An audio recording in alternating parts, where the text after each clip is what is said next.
Hello guys! Ako si Kid Gizmo at ito ang aking channel. Today, mag-quick unboxing tayo nitong bago release ng Tecno. Ito ang Spark Go 2023. Check natin ano yung nasa loob ng box, aesthetics.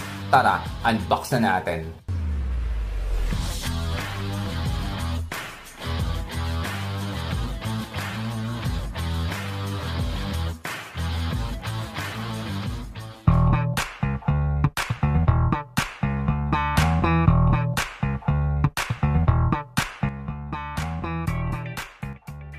Sa pinakaloob ng box, itong warranty card. Itong Tecno Spark Go 2023, meron itong 13 months para sa warranty. At itong freebie na jelly case.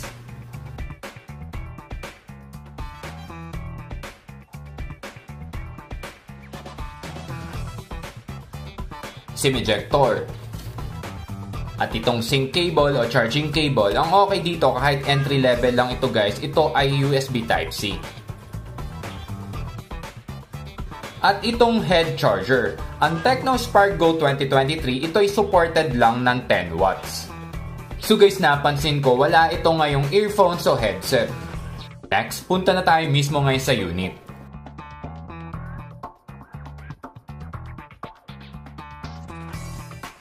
Itong na-unbox natin, ito yung color ng Endless Black. Available din to sa Nebula Purple at All You Need Blue. Isa sa napansin ko yung pinaka-back panel niya ay non-glossy. Ako kasi mas bet ko talaga yung non-glossy dahil hindi yung kapitan sa mga smudges at gas-gas. Next, boot on na natin.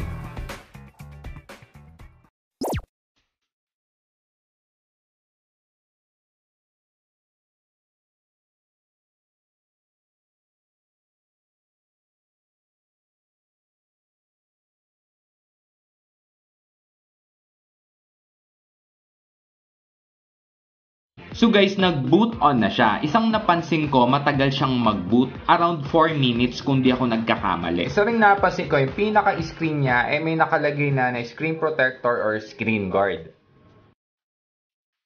Next, punta na tayo sa specs. Ang Tecno Spark Go 2023, ito ay 6.6 inch na HD Plus na IPS display. Na meron siyang selfie camera na 5 megapixel na meron siyang LED flash.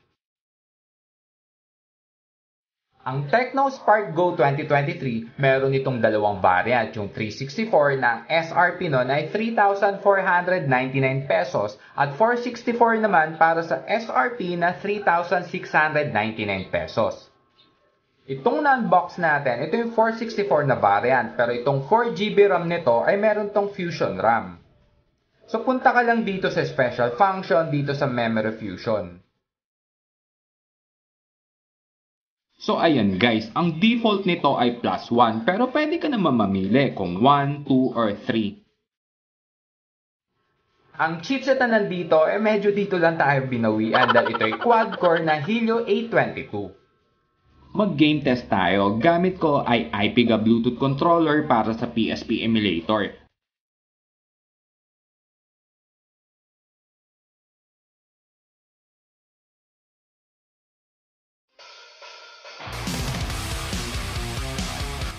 Ayan nga, medyo napansin ko meron talagang hiccup at ramdam ko talaga na hindi ganun ka-powerful itong chipset kumpara sa gamit ko na personal na smartphone.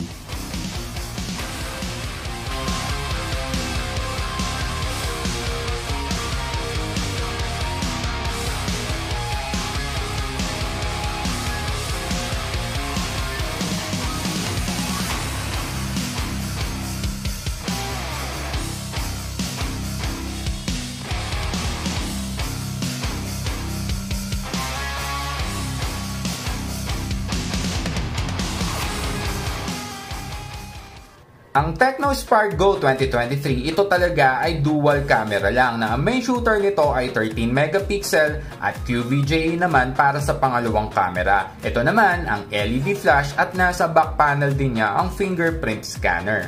Ang ginawa ko dito ay lahat ay unfiltered sa indoor, outdoor at low light.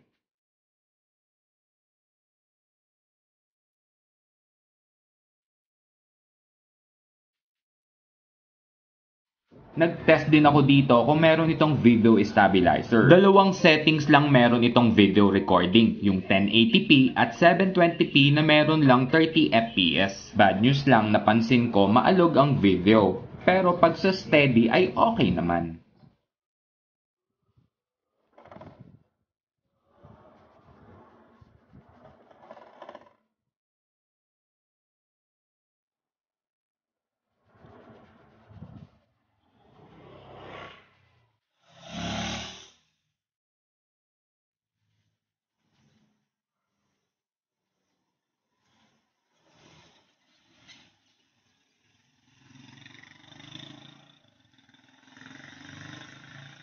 Sa battery naman, meron itong 5,000 mAh.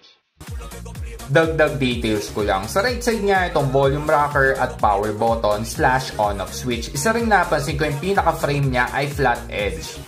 Ayan. Across the screen naman ay nag-iisa lang siya dito na SIM tray. Check natin kung anong klaseng tray ito. Good news sa mga dual SIM talaga dahil ito ay triple card slot. Sa ilalim naman yung speaker grill, charging port, primary mic at 3.5 jack. Sa taas naman walang nakalagay. Dito, bandang screen ay nandito yung earpiece.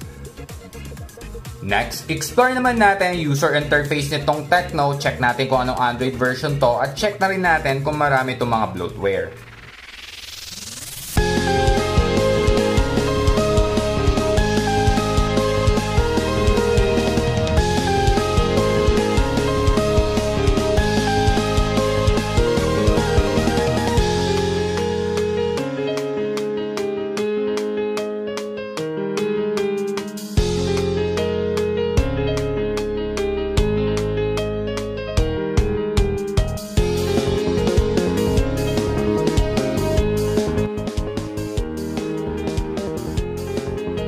So guys, ito napansin ko. Meron siyang mga bloatware, may iba pwede mong uninstall at may iba na hindi talaga pwede.